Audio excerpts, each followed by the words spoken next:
Hello ಎಲ್ರು ಹೇಗಿದ್ದೀರಾ? Good morning. ಈಗ ತಾನೇ ಎದ್ದಿದ್ದೀನಿ. ಫಸ್ಟ್ ಒಂದ್ ಜಳಕ One ಮಾಡ್ಕೊಂಡು ಆಮೇಲೆ eternity ಸೆಕೆಂಡ್ ಬಾಯ್. later. ವಾಪಸ್ ಬಂದೆ. ಜಳಕ ಎಲ್ಲ ಮಾಡಾಯ್ತು. ಇವಾಗ ಸ್ವಲ್ಪ ಮುಖಕ್ಕೆ ಸಗಣಿ ಗಿಣ್ಣಿ ಎಲ್ಲ ಹಚ್ಕೊಂಡು ಆಫೀಸ್ಗೆ ರೆಡಿ ಆಗೋಣ.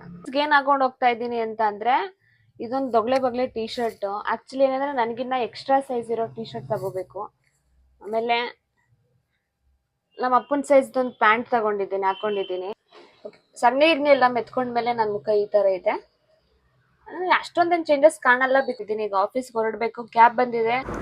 ಈಗ ಸ್ವಲ್ಪ ಮುಖದಲ್ಲಿ ನಗು ಕಾಣ್ತಾ ಇದೆ. ಇನ್ನೊಂದು ಸ್ವಲ್ಪ ತೇಸಿ ಎಲ್ಲ ಹಾಕಿ ನನ್ನ ಪ್ರಾಣ ಹೋಗಿಸ್ತಾರೆ. ಈ ವೆದರ್ ನೋಡ್ತಾ ಇದ್ರೆ ಗಾಳಿಪಟ ಮೂವಿ ಮತ್ತೆ ನೋಡ್ಬೇಕು ಅನಿಸ್ತಾ ಇದೆ. ಕೊನೆಗೂ 2 ಗಂಟೆ ಆದಮೇಲೆ ನಮ್ಮ ಆಫೀಸ್ ಬಂದೇ ಬಿಡಿ. ನನಗೆ ಯಾಕೋ ಇಲ್ಲಿರೋ ಚೇರ್ಗಳನ್ನ ನೋಡ್ತಾ ಇದ್ರೆ ಯಾವುದೋ ಅತೃಪ್ತ ಆತ್ಮಗಳು ಮಾತಾಡ್ತಾ ಇದ್ದಾವೆ ಅಂತ ಅನಿಸ್ತಾ ಇದೆ. ಚೇರ್ಗಳ ಪ್ರೇಮ್ ಕಹಾನಿ ನೋಡಿಕೊಂಡು ಅಲ್ಲಿಂದ ಸ್ಟ್ರೈಟ್ ನಾನು ಆಫೀಸ್ಗೆ ಎಂಟರ್ ಆದೆ. ಡೋರ್ಸ್ ಓಪನ್ ಆಗಿದ ತಕ್ಷಣ ಸ್ಟ್ರೈಟ್ ಹೋಗಿ ಲೆಫ್ಟ್ ಟರ್ನ್ ಆದರೆ ನಾನು ಕಾರ್ಡ್ ಸ್ವೈಪ್ ಮಾಡೋದು ಸಿಗುತ್ತೆ. ಸೊ ಈಗ ಕಾರ್ಡ್ ಸ್ವೈಪ್ ಮಾಡ್ತಾ ಇದ್ದೀನಿ. ಅಲ್ಲಿಂದ ಸ್ಟ್ರೈಟ್ ನಾನು ಹೋಗಿದ್ದು ವಾಶ್ರೂಮ್ಗೆ.